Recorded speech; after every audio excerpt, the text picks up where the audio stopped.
just welcome to my kitchen, Caryn. I'm so happy to have you here, and it's really an honor. I've been wanting to have a conversation with you for a very long time, and because the juiciest and most heartfelt conversations happen at the kitchen table. Welcome to my kitchen. Yes, yes. And Why not do it here? I'm not in my kitchen, but I'm not much of a cook, I'm going to confess. So my juicy conversations take place here in front of my computer and in my sunroom and other places. So Yeah, you cook online. There's no doubt about that. You really do. Yes, yes. You do turn up the temperature with the divine feminine energy and the divine feminine app, which I definitely want to talk to you about. But first, I just wanted to express my wellspring of gratitude for you and for not just being here, but for all that you do, to raise that vibration for women. Thank you. The next 7 generations, and in honor of the past 7 generations. We often forget about our lineage and, you know, the shoulders that we stand on and the evolution that they would hope that we would bring to the world, right? Yes. Well, you too. I mean, it has been one of my greatest pleasures to be able to connect with people like you who are doing this work and bringing people together and spreading all this wisdom. And it's just been an honor. I've been doing this now almost 10 years. Yes. So almost 10 years I've been working on the Divine Feminine app pretty much tirelessly every single day. And it's really gotten, I think, like a lot of us, it's gotten to this point that it's taken on a life of its own, and it's allowed me to connect with so many incredible women, and especially at a time in the world that is so filled with fear and apprehension and a lot of the general public. I'm not, I'm excited. I just, I get to do conversations like these. I get to hear things. I get to attend webinars and events, and it's just incredible. Yeah. And, you talk to futurists and visionaries, like, the folks that we get to hang around with, and they all say the same thing, that we're all attracting one another right now in a critical mass. This is a sign of this evolutionary growth spurt we're in, right?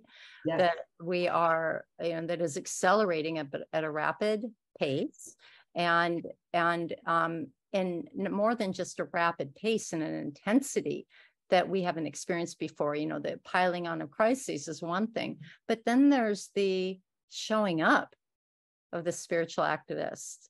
And I kind of struggle with the terms, spiritual warrior, but it's a new kind of warrior, right? It's the divine feminine showing up in her. It's a roar we want to honor, right? Yes, yeah.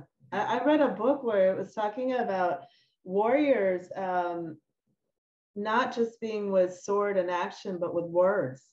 And that is how you build a new world, is you rewrite, the history into herstory, and you give these new concepts out there with the words, so it is a warrior action, because it gives people permission to live a different way. It gives people permission to live their stories and be more fully who they were here, who they've been sent to be.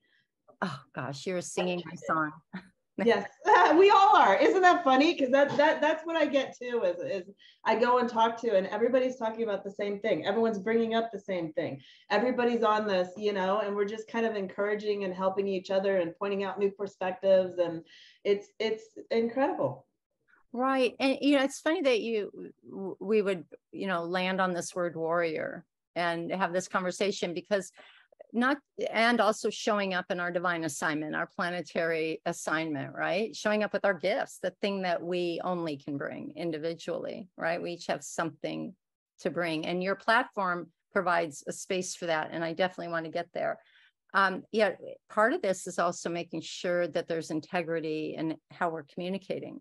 And those words, we're going to take back the word warrior, aren't we? We're going to, from that domination platform, from that, the highly patriarchal, and I'm not referring to the gender, of course, that most associate patriarchy with.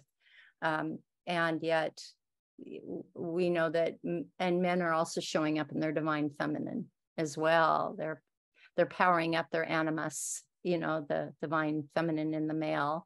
And also the divine feminine and the female, the anima, it needs some lifting. And I think that this is what the Divine Feminine app provides for people, as a platform to find one another.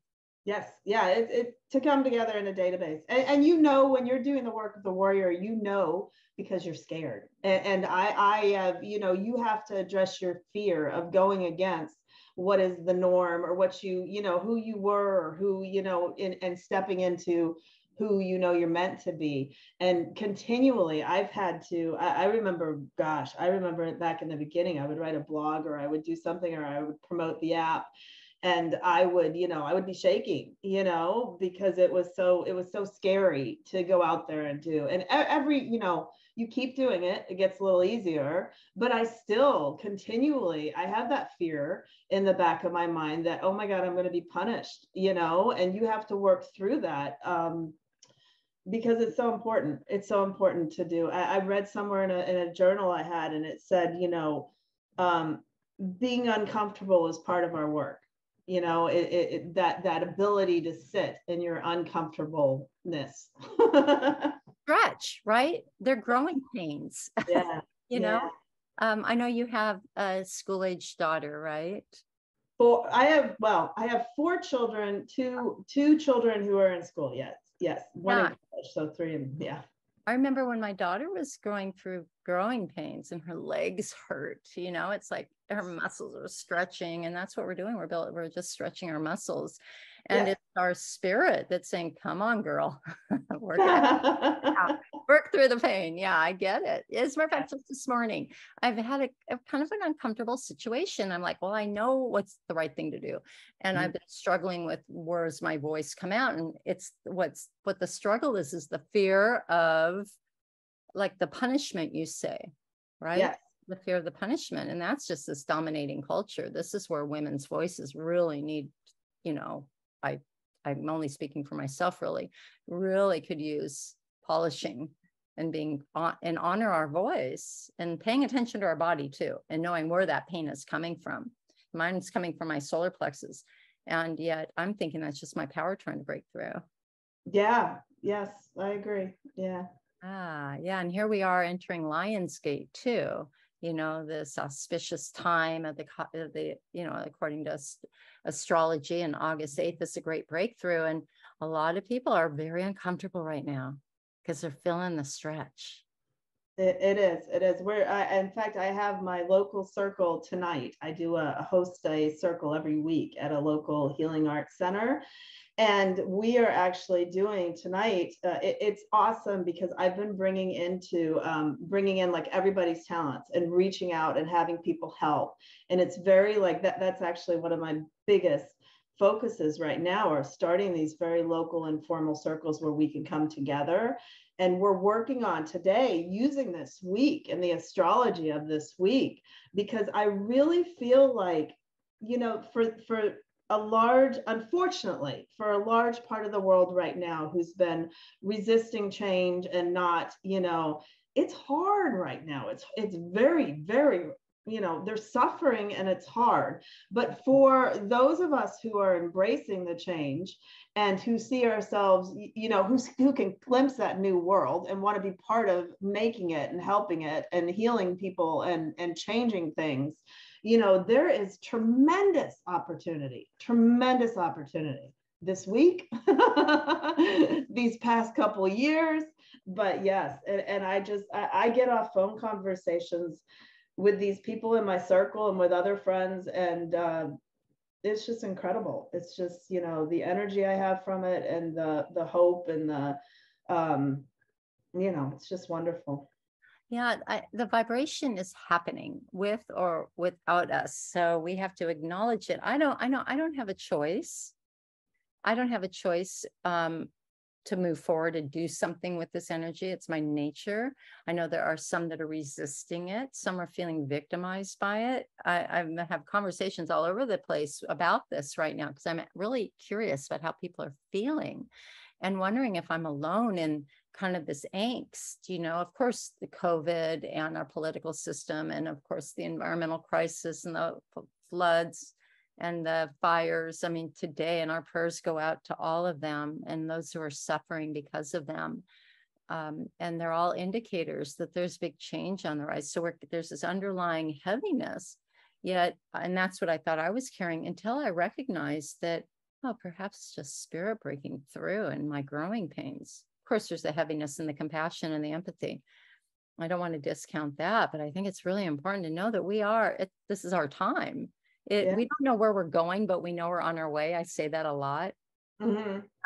But which was actually something that a very close personal friend and in the inner circle of Dr. Martin Luther King said to me when somebody asked me where the compassion games were going, and he was in the audience and he stood up and said, we don't know where we're going, but we know we're on our way.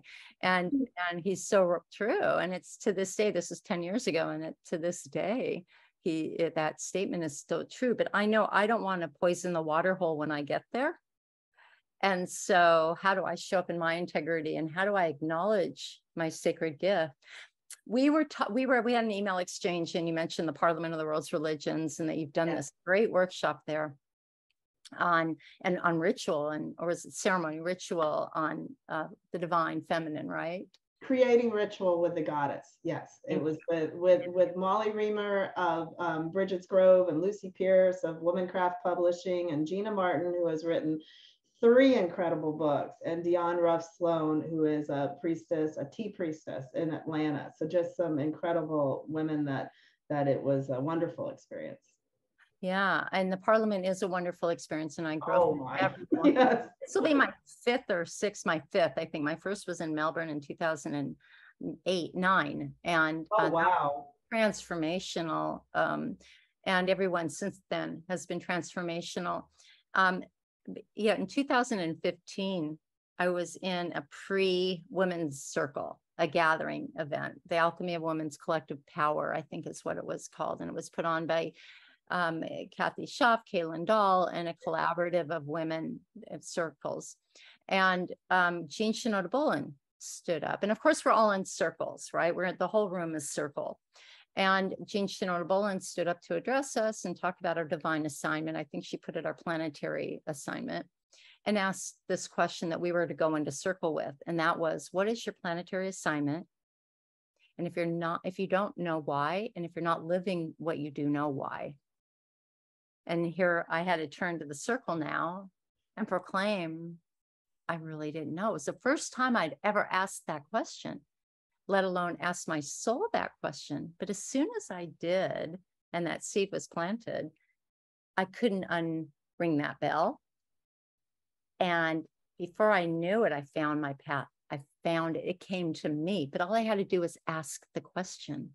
It's so important. I was just talking to that person with the circle. I was talking about that yesterday. Really? That I've done that in circles before, where I've taken like, okay, you have this blank slate and you have the next minute and a half, and whatever you put on that slate is going to come true. So what do you want to do with the rest of your life? Think about that power. What do you want to do with the rest of your life? And don't be like you don't want to say, oh, I want that job working for XYZ company making, whatever salary, because you don't know. Working for XYZ company making whatever salary might be working for some jerks doing things you don't like in a horrible experience. But you do say, I need to know that my bills are paid so that I can focus my energy on this. I want to work at something that's challenging, but I can feel confident at, and still have time to pursue these other things that are important to me. Or I want to do this, and get very specific. And I'm always amazed at the amount of people who can't. They've never, I actually, my roommate, when she was new to circles, and she was like, I've never been asked that question before. Mm-hmm. I don't know. But just like you, it sparked something. As soon as the question was asked, she started to think about, what do I want to do? What do you want to do with your one wild life? We get this one that we know of, and what is the responsibility of why we're here, and what is the privilege? And we get that one of the universal truths is free will. We have free will, at least particularly in this country. So we can speak to that. I know there's countries that women don't have free will in a lot of ways. So I want to be sensitive to that. Yeah, and I agree with you too. I don't, I have my broad overlying goals of what I want to do and who I want to be, but it's so hard. And it's so hard lately because I've got so much going on in my life. So I have a hard time like saying this is, but if I can just see the next step, what do I need to do this next step, today? What do I need to do? I'm in the middle for that job, hopefully that training. And I'm like, okay, I need to get the training done. And I get to go talk to Sandy, and not stress out about any of the other things looming large on the horizon, I think that self-care, and that's a part of self-care, right? Just like focusing on what's important and what's the big picture. I think that's crone wisdom right there, right? I think that it's important that we don't kind of just shed the, operate in curiosity and vulnerability of the maiden and anchor ourselves in the responsibility of the mother.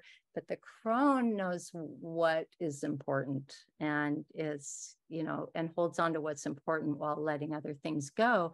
And that's nothing but an expression of the divine feminine. Yes, that ability to juggle and cycles and manage multiple things at the same time. And here's the bonus of it all. You get to find out. I wrote in the book, The Liminal Odyssey, I wrote this sentence. It was as if my soul, when I asked the question, I felt as though my soul came alive. I finally could put a face on my soul. I never had done that before. Just asking that question, and it was as if she had been seen and heard for the first time. And since then, we've been in partnership.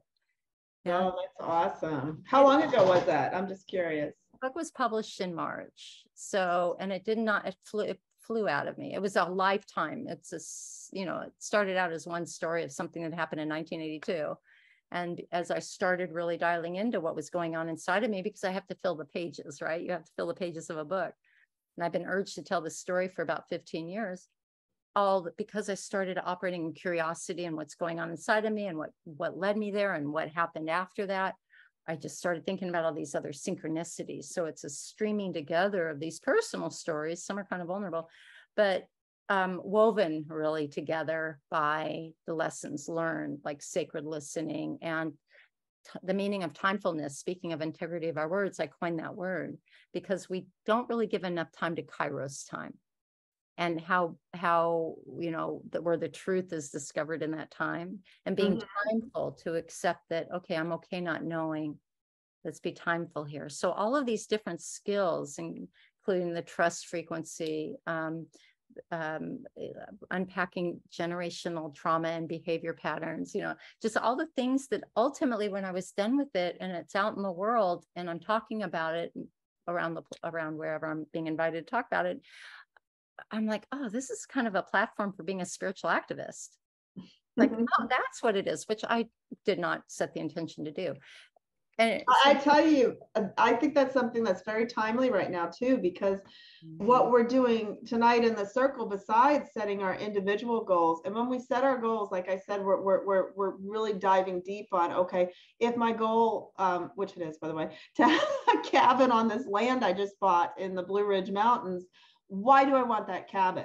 So then what I'm doing is putting these pictures of having this beautiful, serene, peaceful location in the woods that I can invite friends and we can do, deep dives and healing and really, encourage and support and leave that weekend having, all this new juicy stuff. So getting these pictures of like waking up and, in the morning and having these people, enjoying that time and that place, and then setting on that. But even then going a step beyond that and thinking, what are our goals for our circle? And that's what this man who came up with it, he's going to do the handle this today, the goal part of it on the circle. He was the one who suggested, he's like, as a circle, we should come up with some goals. And that was just awesome to hear that elevated from, okay, these are my personal goals.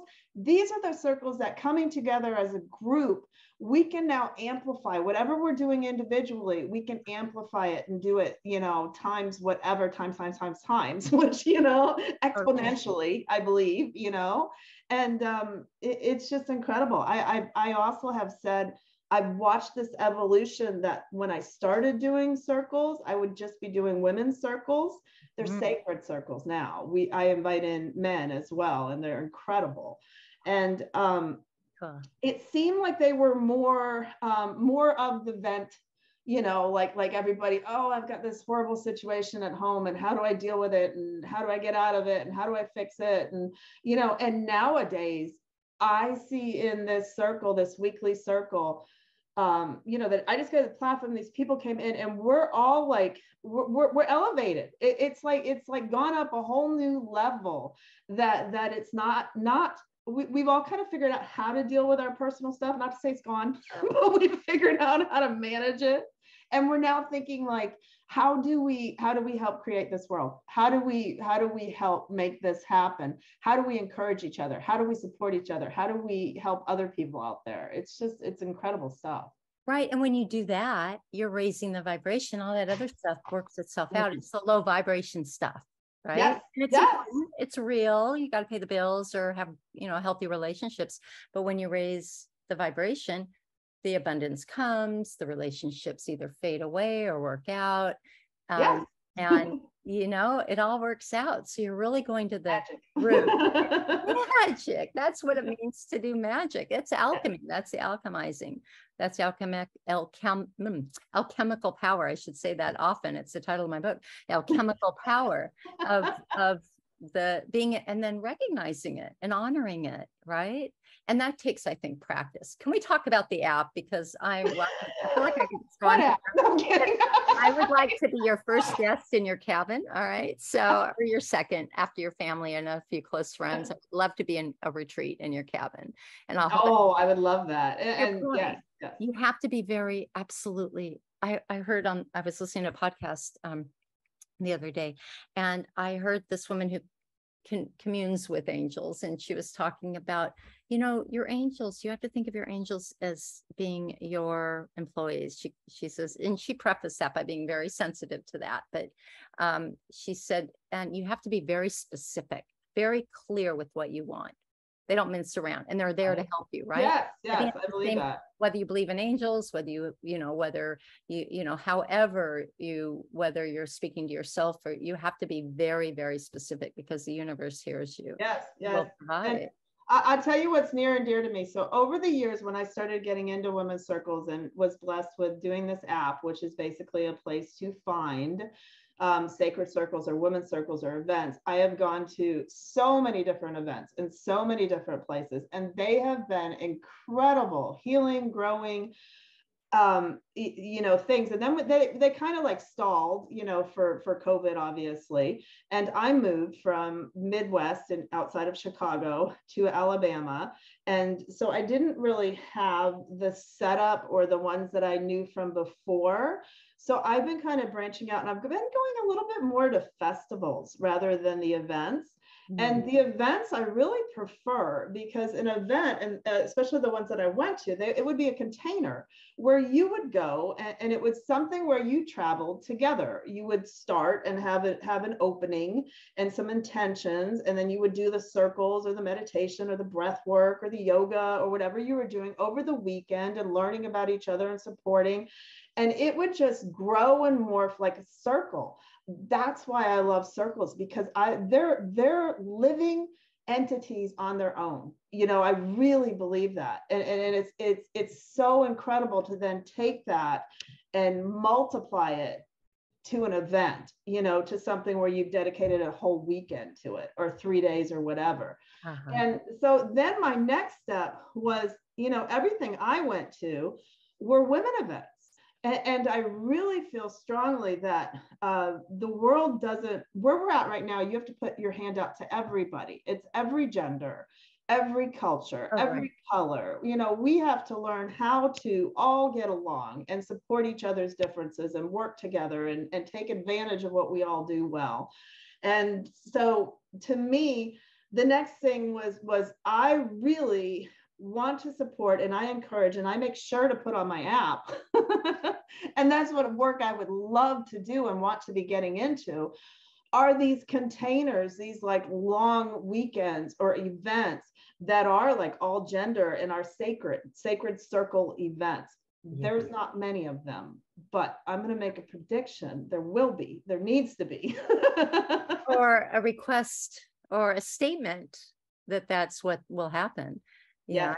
Proclaim it to be true. And there's organizations, there's men's circle organizations, circles of men is one. Yeah, more and more I see them. It's coming. It is coming. Yes. Yeah. And it's beautiful. And I appreciate that. And I love that it was a man that suggested that, because that's masculine energy. That's synthesizing, that organizing. That's so powerful. I mean, that comes from the feminine. It comes from, but it's the divine masculine in that, in terms of the condition of synthesizing, right? Not synthesizing, synchronizing. And so, putting things in a certain order. And so I found that was really beautiful that was suggested, because now you all have a common goal. You have the same vision, and they're and I'm also a circle evangelist. I certainly, I don't know who said it, but the next guru will be circle I think it's not fun who said the next guru will be community, and maybe it was taken to mean circle. Yes, because it gives you a container to find the divinity within yourself. And I really believe that that's where we're at. We're not, we all, that's, in fact, I have a set guidelines that we read at the beginning of the circle, and they're taken from, they're similar all over, right. But it's that we all have the answers inside us, and circle is a place to find them. At our Sarah organization, the Women's Interfaith Organization, Sarah, we developed the agreements for care and caregiving, because we know when we go into a circle, our intentions are sacred and holy, and we all are also made up of personalities, and different trigger points and different levels of sensitivity, and that's just the condition of being a human being. Right. So and I was about 10 or 11 years ago having a little something on a board of directors I was on. And also on that board with me was an Indigenous elder who took me aside and said, let's apply, and I was the chair of the board, and said, let's apply these Indigenous, this Indigenous structure called Protocol for Reconciliation and Truth-Telling. And it's a safe process that you agree to in advance of going into a circle. Like, we all agree that we're going to do this. We're going to apply these circle principles, like you say, that you affirm that works for you and your circle. And then take this template where what happens if something, goes wrong. You pull apart the individual from the circle that may have triggered you and have that conversation sacredly. Then if that doesn't work, and here's boom, boom, boom, how you move through the process. And then if it doesn't work out, the person who couldn't resolve the issue has agreed in advance to leave the circle, because it's not healthy for the circle if it becomes a problem. So, and I'm talking about board of directors or real, functioning boards, right? It's so powerful. I believe so strongly. And I've seen, time and time again, I've been gotten together on Zoom calls with friends from all over doing this work, who all do powerful, great work.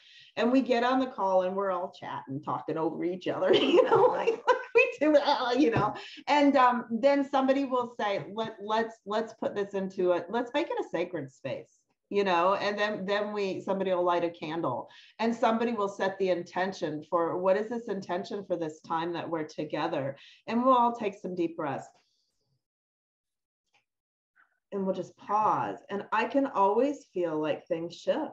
I feel it shift. And then we go into this manner where we take turns and we speak, and let each person speak and finish, and make sure that each person gets a platform, that they get to say, that everybody contributes. And then, we'll ask for a song or a poem, and we'll put that in there. And it's just what gets accomplished in an hour of that versus an hour of everybody just coming on. It's just amazing. That's why I love circles. I believe so strongly in them. I do too. I do too. So I'm so grateful for that. And I'm so grateful for your app, which I've been threatening to get to now. Yes, well, yeah. So I mean, the app is simple, really. If you just go to thedivinefeminineapp.com, and at its heart, it's a database. That's what it is. And it has been a database for almost 10 years now. As I said, that I've been adding different circles and events.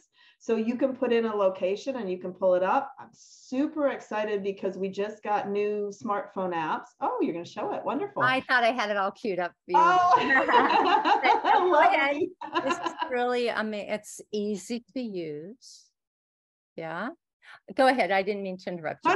No. That I was, yeah, that's what I said is we have like the featured events on the side. So it gives you the next 3 virtual ones that are coming up.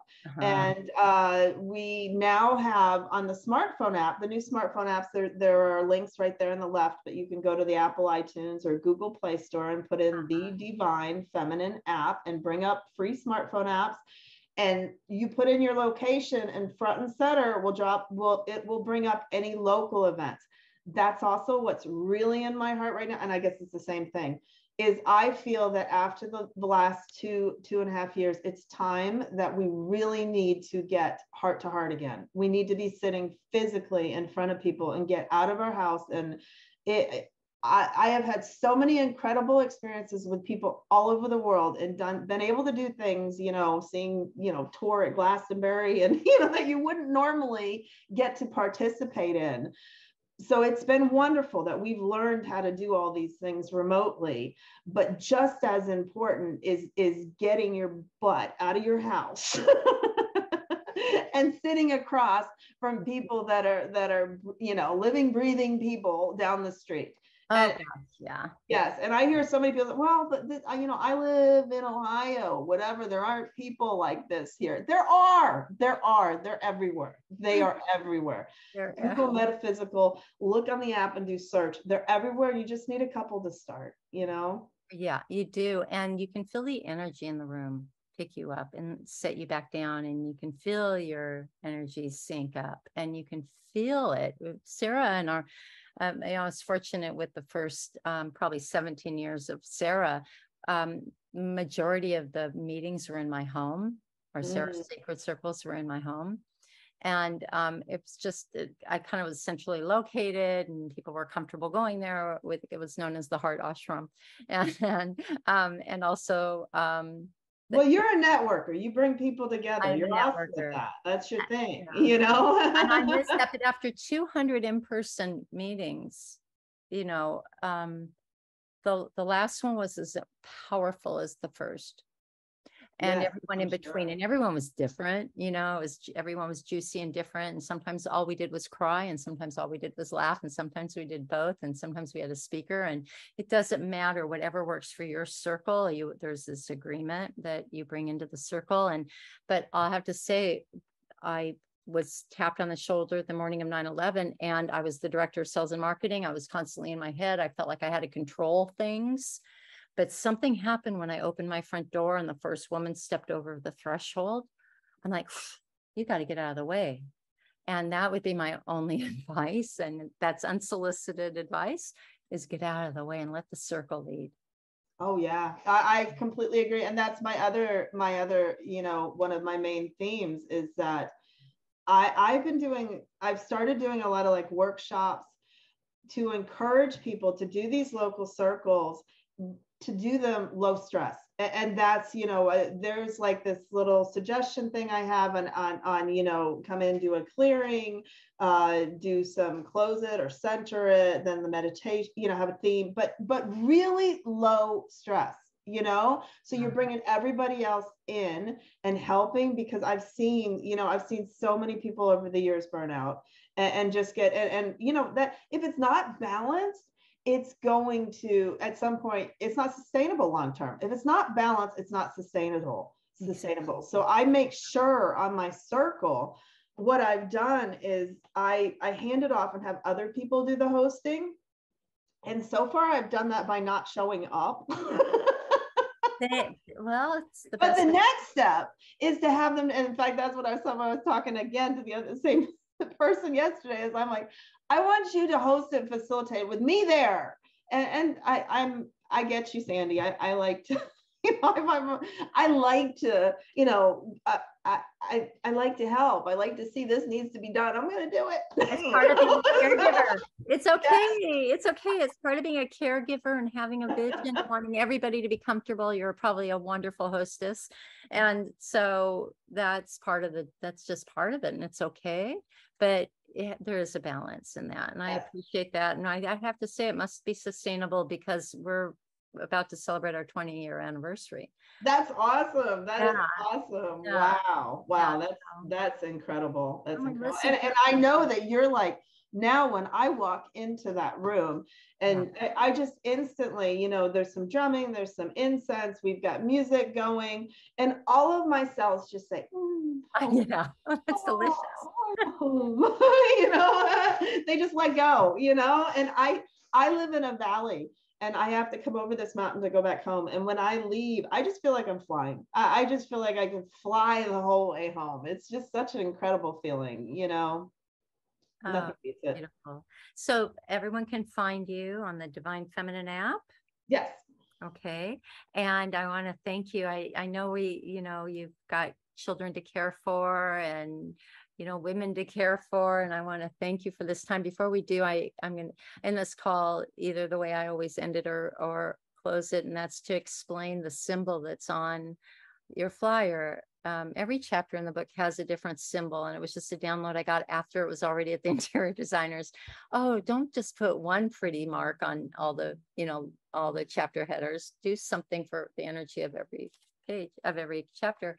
And so, and it was Monica Willard, who is the UN representative to the United Religions Initiative, and with the Voices for a Nuclear Free World project. And she called me up and she goes, I have an idea. She goes, you need to bring that into your kitchen table conversations. So I always shout out to Monica for this idea. It's the triquarta, the trip, and I chose that, even though I do have a symbol for the triple goddess. But what I love about the triquarta is the interweaving of the two, the balance of the three, I should say. And that just rang my bell when I thought about you and what was right for this call, and I wasn't wrong. So. No, you were right on. It's so funny. I have a tattoo on my back. Well, it's fair to say I haven't seen it. All right, so I didn't know that. And I have always loved threes, the symbolism of threes, and that was the soul's many journeys all coming into the center. I just love that. I love that symbolism. So it was right on, and I'm so honored to be invited here. I'm so honored to be getting to know you more and more, and in honor of Sarah and all the work that you do and the people you bring together and these doors that you open for the rest of us, all of us together doing this work. It's so important and it's so awesome. And it's fun and it's a privilege. Yes. Yeah, it's a responsibility and a privilege. So I thank you. I love you. I can't wait to spend more time with you and see you at the next Parliament in Chicago in a year from now. And I'll put that, Parliament of the World's Religions right there. And it's on the app. So the app actually has a thing for retreats. So you can go there and see all these wonderful retreats. So yeah. And we're thinking about another pre-women's assembly. We did it like we did in Toronto, the alchemy of another one that was inspired by. I will be there. I've already signed up. So everything. It's super amazing. Okay.